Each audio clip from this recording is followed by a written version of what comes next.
মিরপুরে বৃষ্টি, আর এই বৃষ্টির মাঝেই অনুশীলনে মুস্তাফিজুর রহমান। মানুষ বলে নিজেকে বোঝা, নিজের সামর্থ্য বোঝা নাকি যে কোনো পেশার জন্যই গুরুত্বপূর্ণ। বাংলাদেশ ক্রিকেটে সেটা বোধহয় সবচাইতে ভালো বুঝতে পেরেছেন মুস্তাফিজই। নিজের সামর্থ্য, নিজে কি করবেন, সমালোচনা, বিতর্ক কোনো কিছুরই তোয়াক্কা করেননি। টেস্ট ক্রিকেটটা তিনি নিজের ইচ্ছাতেই খেলেন না। বাকি দুই ফরম্যাট যখন প্রয়োজন, যতটুকু প্রয়োজন, মুস্তাফিজ দেশের জন্য উজাড় করে দেন নিজের সেরাটা।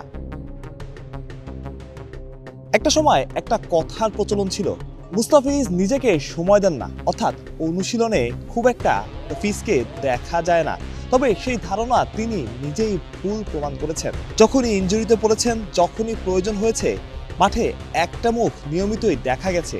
তিনি জাতীয় দলে থাকুন আর নাই থাকুন, মুস্তাফিজ নিজের প্রসেস ঠিক রেখেছেন। ক্রিকেটারদের মুখে সবসময় যেটা শোনা যায় আর কি, প্রসেস ঠিক রাখা। মুস্তাফিজ এখানেই আলাদা। মুস্তাফিজ কথা কম বলেন, এটা ঠিক, তবে মুস্তাফিজের ক্রিকেট বোর্ড বিশ্বমানের, সেটা বলেছেন দুনিয়ার কিংবদন্তি ক্রিকেটাররাই। রমিজ রাজা একটা বেসরকারি টেলিভিশনকে দেওয়া ইন্টারভিউতে যেমন কিছুদিন আগেই বলেছেন, ক্যাপ্টেন হিসাবেও ফিজ ভালো করবেন, অর্থাৎ তার ক্রিকেট মেধা অন্যদের নজর কেড়েছে। ইনজুরির কারণে দ্য 100 খেলছেন না, বড় একটা ক্ষতি মুস্তাফিজের। তবে সেই চিন্তা করে বসে থাকা নয়, মুস্তাফিজের ক্ষতি হয়েছে আইপিএল না খেলাতেও। তবে মাঠে মুস্তাফিজ আছেন ঠিক আগের মতোই, একটুকুও মন খারাপ কিংবা হতাশ তাকে মনে হয়নি। ওই যে শুরুতেই বলা প্রসেস ঠিক রাখা, সেই প্রসেসই ঠিক রাখছেন, রেখে চলছেন মুস্তাফিজুর রহমান।